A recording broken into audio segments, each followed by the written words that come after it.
Welcome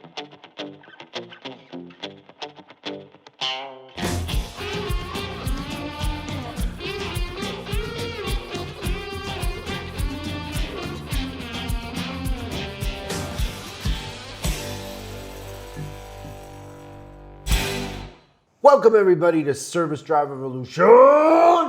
We have an exciting show for you today. The top 5 mistakes that advisors make when making a sales presentation. We also are going to talk about the news and lots of other fun stuff. Maybe answer your questions if we can get Don Rizzo out of the box or not. Should be fun. And I am Chris Collins. This is Jeremy O'Neill. We are here to serve you. Absolutely, and give them a work-life balance that they deserve, right?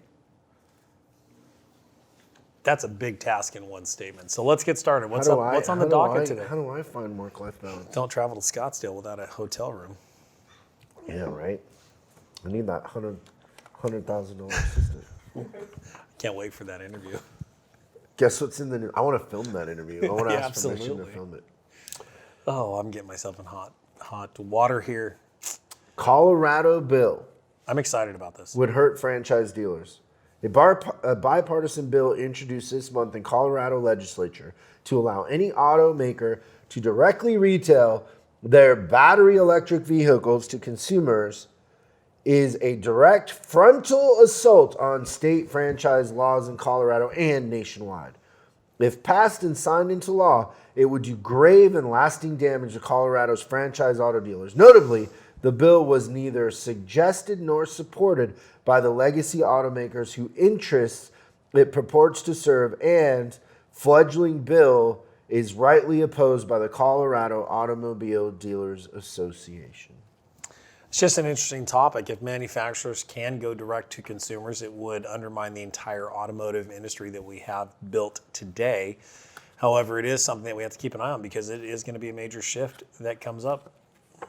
And this is something that's... Well, it's already, I mean, Tesla is already selling direct to consumer in a lot of states, so I don't know. I don't know how that's so disrupting.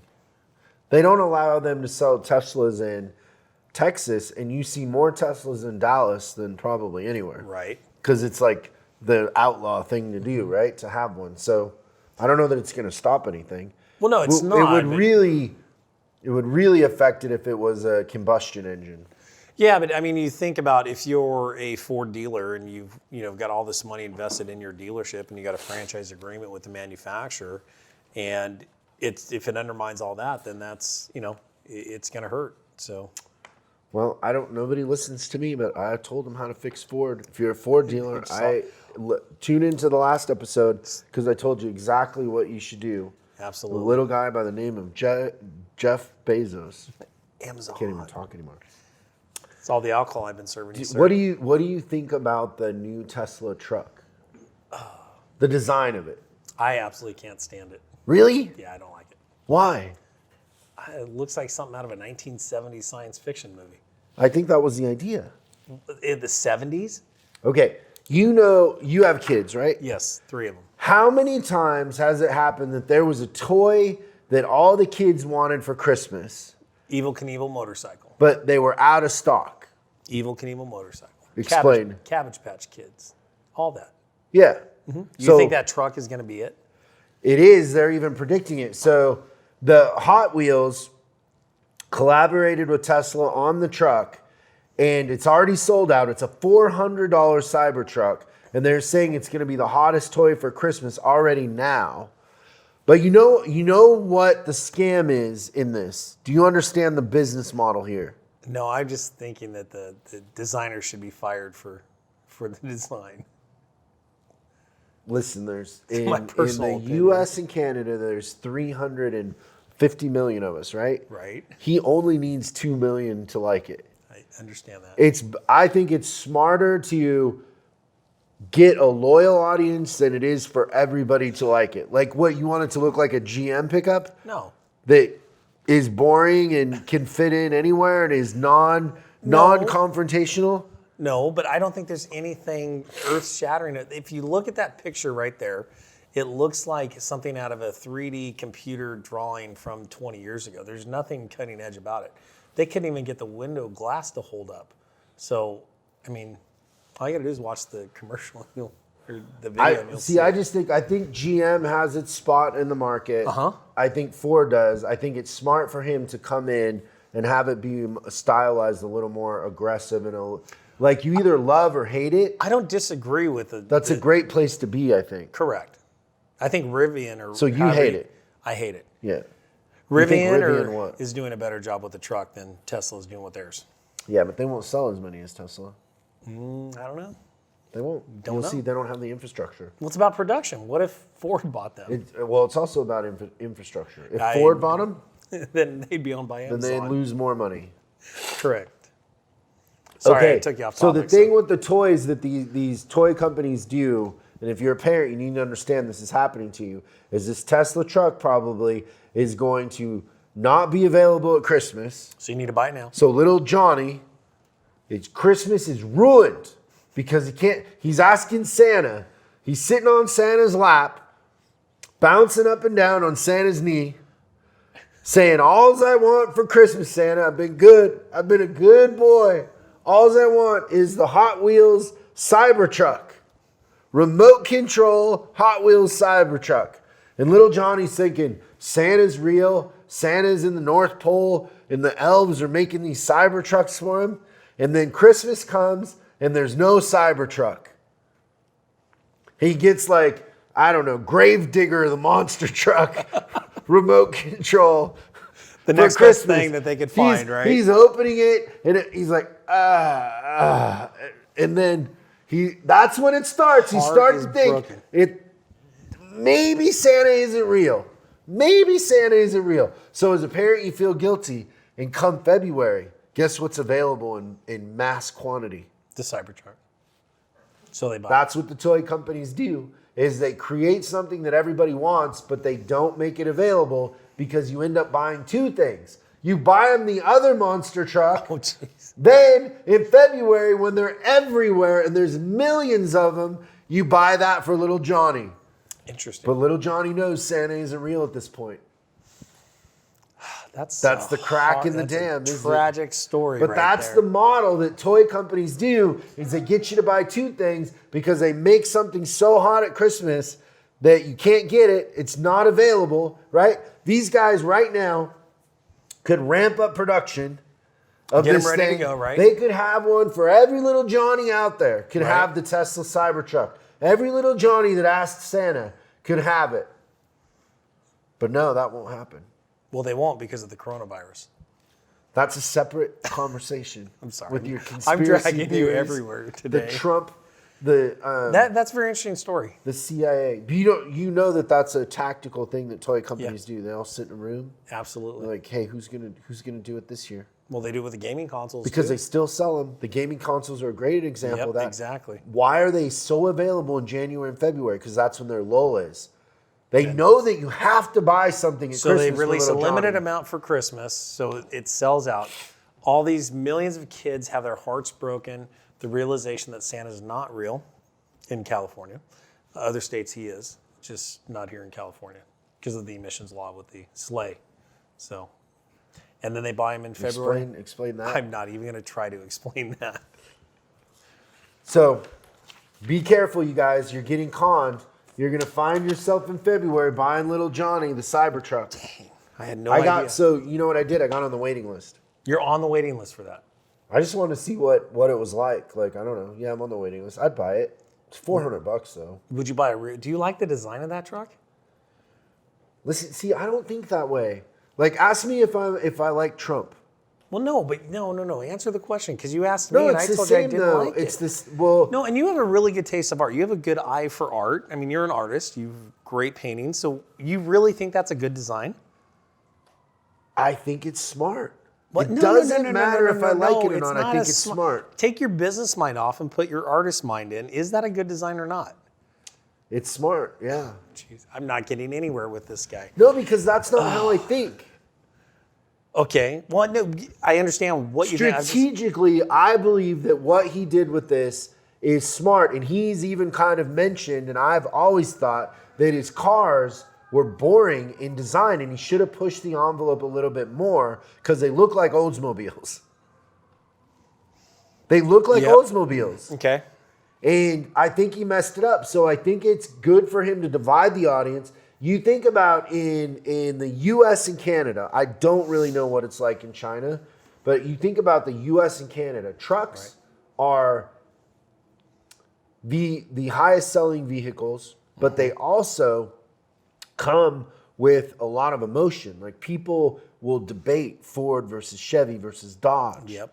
And so the only way to bust that whole thing open is to come out with something that is so polarizing that you love or hate it, and most people hate it. But at the end of the day, how many is he pre-sold? Like 200,000 of them or something? Enough. He's going to sell them. Yeah, absolutely. Meanwhile, Ford dealers got F-150s 90, 120 days old in stock. These things are going to go off the shelves. Right? Yeah, I don't disagree with that. But it's the same thing with me in politics. Like there's things that I think are smart. There's things that I think are dumb. But at the end of the day, I don't buy into the narrative of it's all or nothing in it. Right? Okay. There's things I like about Trump. There's things that I don't like about Trump. So the design on that truck, do you like it or not?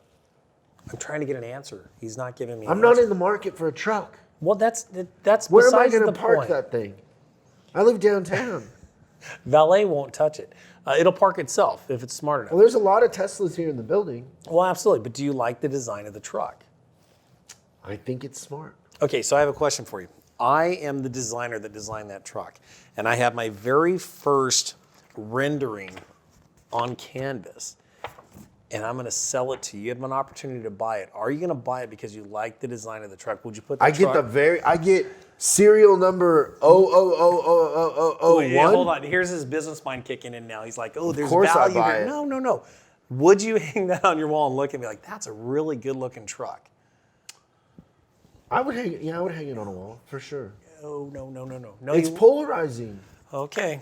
You can't, if this thing comes around the corner, you can't not look. You're going to throw a rock at it to try to break the windows. But it doesn't matter. You can't not look. It creates an emotion. But it does. You're right. Yes. Like, so that's I wouldn't feel that's safe in the Compton point driving of- that truck. That's the point of design, is it creates an emotion. So Okay. you look at the new Chevy truck, what emotion does it create? Like a rock? No, what emotion does it create? For me, it conjures up emotions of dirt bike riding, freedom, doing 90 miles an hour down the freeway. So nothing to do with the truck. What the truck gives me, yes. Yeah, but it's not the truck. You're not anchored in the truck mentally. No. Like I saw this with BMW back in 2002 when they came out with the 7 and the Z4. Right. And you loved or hated them. Right? But it worked. Okay. They beat Mercedes, pretty soon after that because it created an emotion. People talked about how much they hated it, while we were just selling them and selling them and selling them. Interesting. And so it's way better to create an emotion and have people pick a side than it is to play safe down the middle when it comes to this sort of thing, I believe. I think it will work. Okay. And the lesson for service advisors in this is? Create such a polarizing...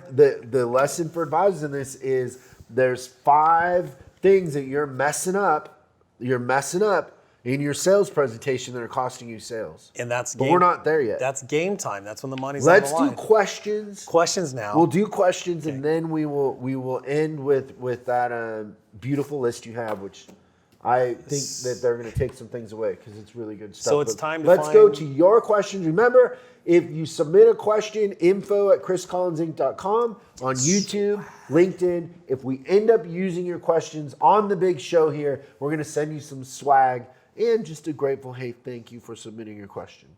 And now send it over to Don Rito. So, Don, do we have any good questions this week? Oh, such good questions. My entire life revolves around these questions, so I take them very seriously. So Full-time job. full-time job. So, I am the arbiter of whether or not these questions are any good, and I declare they are good. So far, you've been pretty good at it. Thank you. What's the first one? The first question comes from Thomas. I am looking to get some more advisor training, but my dealer is not a training kind of dealership. Do you have service advisor training separate for the dealer experience? I am very impressed by the podcast and the info in there. I have made my way to number one at my dealer because of the information, but I am hungry for more. Please help. It's hard in Lincoln, Nebraska. It is hard in Lincoln, Nebraska. I've been there. FYI, I forwarded this to Carol to follow up on the training part, but though it was positive feedback for the podcast. Whatever that means. Awesome. Good job, Thomas. Way to move to number one. I got a question, though. Was it your dealer's not a trading dealer or a training dealer? It says trading. With a D? With a D.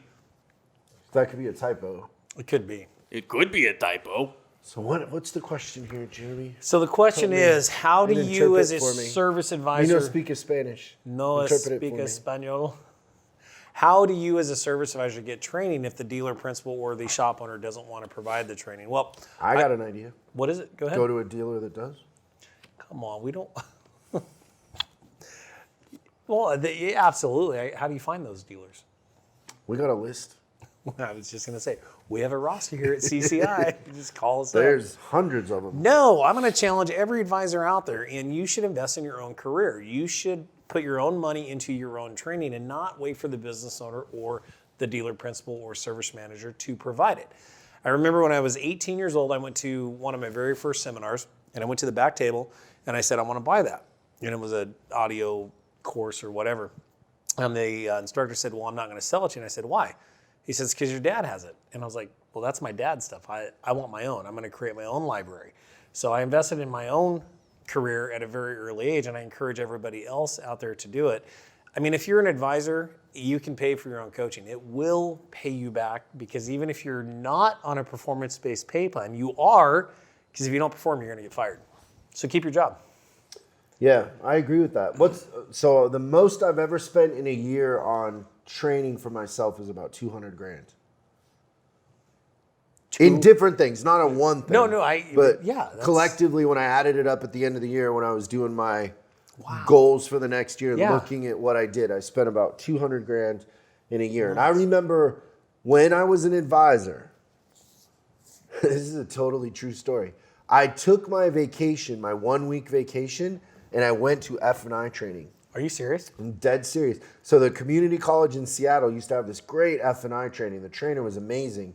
And you were in Washington to do F&I, you had to be certified. Mm-hmm. So I went to the training and learned so much about selling and processes, and they videotaped us in that training. Oh, nice. So you had to present on video. It was mortifying. Awesome. I'd never worked a day in F&I in my life. Everybody else in there were in F&I trying to get their license. Right.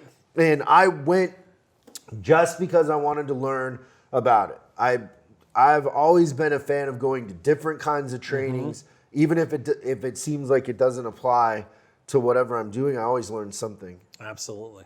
Crazy, right? That's awesome. Yeah, I think it was like $1,500, and I got my certificate. I could have been an F&I. You know, until you found out I could have been there until 1 o'clock at night on a Saturday. Until you found out the schedule that they work, right? No, I knew the schedule. I just kind of wanted, I don't know, I just wanted to see. And I don't know, back then I wasn't going to go on vacation. I wasn't going to go somewhere. So, okay, I don't know if we answered that question. We did did our best on. We did, Thomas. You got another one? Of course. We always have more questions. It's a nonstop gig. I hate my life. I mean, I love my life. Please don't fire me. This one comes from Kyle. Hi, Chris. I am researching inspection software. I am a service advisor for Dave Smith, Alfa Romeo, and Maserati in Coeur d'Alene, Idaho. Very French of you. And we currently have MPI, but do not use it consistently. What digital inspection software do you recommend? I would like to see us use one that is easy on the techs and helpful for our guests. Sincerely, Kyle. Kyle, first thing is, I would love to know what you think about the fact that Coeur d'Alene is going to be voting Democrat pretty soon with all the Californians that are moving there. You did have to go there, didn't you? It's one of the top places. Yeah, absolutely. So, I don't know, almost 200,000 people left California for Dallas, Nevada, Florida, and Idaho. Idaho is getting peppered with all the Californians. Just a funny side note. That's crazy. My feeling on inspections, my friend, is that the digital inspections most of the time slow the process down because we don't have a consistent system. And if you can't do it with paper, you can't do it digitally. So I always start with a good old-fashioned 2-ply paper inspection sheet, getting the techs to do it right under the car. It's easy, it's fast, stapled to every RO. But if you can't do it with paper, you usually can't do it digitally. Now, if you get good at paper, you'll be good at it digitally. But I think we buy this software a lot of times thinking it's a magic pill and that the software is a system. Garbage in, garbage out, my friends. It's not a system. Well, it's interesting too because he mentions a company, but then he says it just doesn't get used consistently. So you're right, the system is the concern there. And whether it's paper or digital, you've got to have consistency in that inspection, and it's got to be part of the overall sales process too. So whether it's digital, I find it's hard to get the techs to adopt the digital one, and I've told like Les, who used to own MPI and all that, like when they would try to get me to endorse them or whatever, I'd be like, pay me and I'll fix your thing, but your system doesn't work. It's cumbersome at parts. It's not intuitive, and that it's unrealistic to think a tech's going to go back and forth to the computer while they're doing it. Paper's so easy and quick for the tech, and so we want to make the process easy for the tech. I find that it's hard to get technicians to be consistent if they don't have a real system for that. So you can even do paper and then input it in the computer, that sort of thing, but yeah, you got to focus on the system and gamify it. That's a big part of it too. Make it fun. Yeah, well, put some games behind it. If a digital process takes longer than paper, the tech's going to throw the tablet or the technology down and go back to paper. Because remember, their money's made by producing hours. The other thing, forget the digital checklist. It's all about visual input. Now, whether it's show and tell, I love your instant inspection, the process you have with that. Get the customer the car and show them what's going on with it. But digital photos are key. So you've got to have a software that can get the photos in there. You don't want to overwhelm the customer with too much information, but we've got to have a process that works consistently. And if you have one in place already, try to make that work first. And then if you need a really good, robust digital inspection system, just check with Chris Collins Inc. because we have our own coming out soon. You didn't know that, did you? No. Is it paper? It's digital. It's a digital inspection. Oh, really? Yeah, I literally had a company, which I won't name, which is one of the bigger ones, that I was doing my own Chris Collins, whatever. Now, we have one coming out for instant inspection, but it won't be available to the public, will it? Why not? I don't think so. Okay. Just for our coaching clients? Yeah, and franchise owners. Oh, Any other questions, Don, or is that it for this week? That's it for this week, Chris. Don, you did a great job. I want to tell you you're doing a great job. We really appreciate you being here. You're getting a lot of fanfare, a lot of good feedback. Absolutely. You're making it more fun. You definitely read the questions better than I did. I can't read to save my life. I got glasses. You don't need glasses. His eyesight, even at his age, is still good. And the fact that you don't drink leaves more alcohol for us, so thank you. Thanks, Don. We'll see you again next week. Thanks a lot, Chris. See you later. Now, we're going to do the top 5 mistakes that advisors make in sales presentations that cost them sales. This is what's costing you a sale. Game time. You did all the work. You Yep. got to this point.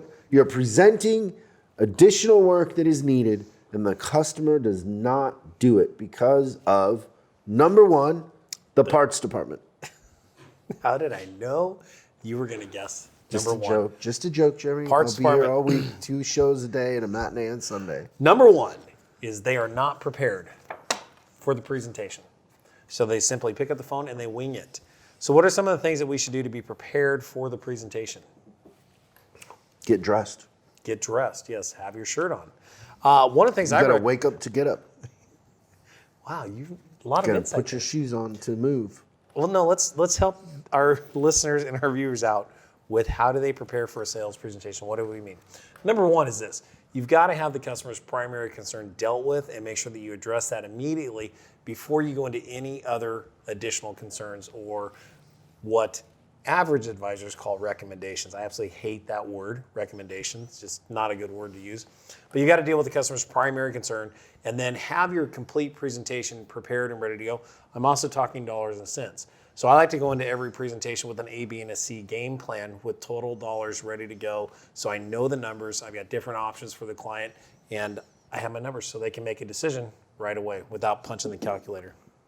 So your ABC decision is what has to be addressed, what has to be addressed, and additional stuff that would be a good idea. And then C is just everything, take care of all of it. Let's kind of flip it backwards. A is they fix everything. B is they fix their primary concern and any safety concerns. And then C is they only fix what they came in for. Okay. So that's basically good. Absolutely. Yep. We have that all in our new on-demand product that we created together. So it's all It's laid out. selling like crazy. It is awesome. Number 2. I don't know. I can't quite see this one. Do you want my glasses? I do. Yeah. Can I borrow those? Kind of dirty. Are they? Oh, there it is. Number 2. They are. They're not focused. So what do I mean by that? They're not focused. They're not focused on their job, the customer, the outcome. They're distracted. Yes. So think of this. When you're on the phone or making that presentation, there should be nothing else around you that interrupts you. You've got to be 100%, all of your energy, all your passion, everything that you do needs to be put into that presentation. And you've got to lock yourself off from the outside world. Do not let interruptions You got to creep be a in. pro. Absolutely. Yeah. It's time to listen, right? We got to listen to the customer clues. If you get a red light, you've got to stop and deal with that objection before you move forward. So make sure that you're focused before you move into your presentation. Be ready to go. Number 3, T versus R, transactional versus relationship. So have you ever dealt with anybody where it's just been like a transaction and you could tell they didn't care about you at all? Oh, yeah. Okay. So like the DMV, Oh, good one. Yes. TSA, Absolutely. a lot of advisors, the way they treat customers is worse than TSA. Well, some of the TSA agents try to get relational with you where they search you at, I guess. Yeah, where they're Maybe it's just a touching your crotch transaction. and all that. That's just a transaction. Yeah, but it's the wrong kind. It is the wrong kind. I've never had a TSA person so much as just ask me how my day is. Right. No, you Nothing. can't have a They conversation. could care less. Absolutely. So we want to move from transactional, move into relationship. And remember, there's a person behind the car. You know, we talked about this on our last podcast, which was for the technicians to understand there's a person behind the car. It's not just a vehicle. And it's the same thing here. There are long-term financial consequences with the decision the customer has to make today. And if you view it as a transaction, sometimes you're only focused on your spiff, your commission, or what you're going to make off of the ticket. That stuff doesn't matter. What matters is the person that you're dealing with and how can you turn them into a lifelong key thrower for you to build your trust fund, right? That's what it's all about. So we've got to focus on the relationship and understand the decision that you're helping your client make today has financial consequences long term, and you've got to be there for them and help them with that relationship. Yeah, it's really good. Number 4 is the parts department. Poor parts department. You're going to like this one. Number 4 is they didn't pet the dog. Yeah. Now, so when I talk about petting the dog, understand that the majority of your sales, over 80% of what leads a customer to a yes, is what you do at the drop. When the customer brings the vehicle in, they're judging you on that FaceTime, whether you genuinely care about them or not, or whether I had a service advisor the other day tell me that every customer is cattle.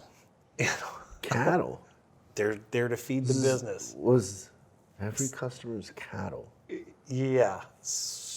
Customers don't want to be treated that way. They're going to be able to tell, right? So when we talk about petting the dog, there's a specific strategy to building that relationship and creating that lifelong customer experience for that customer. So what are some of the things that we should do when we pet the dog? What's the number one thing that we want to do to set up our presentation? What can we fail at by not managing what expectation? So I think that one is it's connecting with the customer on a personal level, and second is you got to plant the seed for later on that you're going to do the inspection. Because if you don't plant the seed that you're going to do the inspection, a lot of times you call the customer and they're like, I didn't ask you to look at that. What's going on? Yeah, right. Why'd you have my wheels off? I didn't ask you to check my brakes. Absolutely. But if you start off that presentation with, hey, so my technician checked it out and found some things that should be addressed, right? So then you're the you're the hero. Yeah, but you frame it early in the conversation before there's any sales pressure on. Look, every customer understands when they get that phone call an hour or 2 hours, or for some service departments 4 weeks later after the car's been there, they know that that's the sales pitch. Now, what happens when human beings feel like they're being sold? Your guard goes up, right? Right. So it's the same thing. So we're going to frame it by petting the dog, building the relationship, but also letting the client know that we are going to do our inspection. Here's why. And now we have a client that's open to our offer when it's time for the presentation. So you've got to pet the dog. And if you haven't seen that video, go watch it. It is absolutely Cartoon. life-changing. It's great. Thanks for doing that. It's been awesome. Number 5, drum roll, please. Parts department. Sorry, parts. I have one of the best We love parts. the parts One of the department. best parts managers I ever worked with was Brian Luke, and the guy was just a rock star. So Brian, I'm sorry that we're picking on the parts department, but it's all good. It's all in fun. You are absolutely gonna love this one. Number 5 is they do not have a sales coach. So Yeah. how many service advisors have a sales coach out there? What do you think the percentage is? I don't know, 5%? I'm just thinking of the market share It's we probably have. even lower than that. Lower, yeah, probably. So I remember one of the It's not a lot. No, it's not. One of the very first classes that I ever did was back in 2007. Dating myself now. And I remember out of that class, there was 2 guys, Jim and Mike. And Jim, Mike, and myself, we stayed in constant contact for probably 10 years, where we would talk to each other each week. And we had this little support group that we built. And obviously I was their sales coach, but that relationship lasted so much longer, and it helped us because their shop would have different specialties than my shop. And it was just nice to have that network to support myself in and help myself grow and then push myself as well. So what are some of the things you think having a sales coach would help a service advisor out in, especially with their Well, I mean, presentation? it's going to go the whole gamut, right? Because I'm just thinking about myself. Like, so the first one is mindset and tools. The second one is role playing and practice. A lot of advisors don't have any tools, Okay. and they're practicing every day on live customers. Oh, that's the most expensive form of practice we could do, right? Right, it's a waste. Yeah, it is, absolutely. And so you're going into the game, practicing during the game. So I think the thing that you learn from having coaches and training is tools, mindset, different approaches, different things to say, timing, that sort of thing. And then, role playing and shut up. Like, that's the biggest thing when I'm coaching advisors, and I think you would say the same thing, is shut up. Most advisors talk people out of it. Yes, they do. Absolutely. You just sound like you're nervous. The other thing is I think a lot of advisors see the sale through their wallet, and having a coach helps you understand that you're selling value, you're providing a service, something you should feel good about, and not, just because you drive a car that if you did an oil change on it, it doubled the value of the car, doesn't mean that that's how the customers feel. You're keeping them, you're keeping them safe as they're driving their family around, getting to work, school, that sort of thing. So, yeah, that's what I think. I used to role play with anybody. Absolutely. My technicians wouldn't let me talk to them after a certain bit. Like, nope, I got to work. You go practice somewhere else, But it does help. So I think having a sales coach is absolutely huge. Confidence too. Like, then you have confidence. It does. If you're practicing on customers, you have no confidence, then you don't sell, then you lose your confidence even more. Yeah. Like, I remember practicing gave me confidence. It does. Like, then when I was with the customer, I was in control. I wasn't like, Well, scared. it's a hard business because, let's face it, customers are more savvy today. They're going to challenge your pricing. You've got to be razor sharp in your skills. So when you do get that presentation, you can fully disclose everything that the car needs and help the customer make a good decision. What would happen if the customer said yes to everything? The shop couldn't handle the work. There's so much work out there that if we can just help you improve 20 to 30%, it's a huge return on investment. So definitely get a sales coach. And if you need help with that, you can check out our website at chriscollinsinc.com. It's good stuff, man. It I like is. that list. Great job. So the top 5 mistakes that service advisors make in their sales presentation are: number 1, parts department; number 2, parts department. Number 3, parts department. Number 4, you need a sales coach. Number 4, you need a sales coach. Absolutely. All right. Well, we hope we gave you some tools that'll make you think a little bit different, and maybe we made you laugh a little bit. That was the goal. We thank you. Always appreciate your questions. info@chriscollinsinc.com or on YouTube or LinkedIn. We will see you again next week on Service Drive Revolution. Thanks for watching this episode of Service Drive Revolution. If you have any questions, go ahead and post them in the comments below. Make sure you subscribe and hit the bell icon so you're notified when we post new episodes. I'm Chris Collins, and you can find me on Facebook and Instagram at Chris Bulldog Collins. And I'll see you again on the next episode.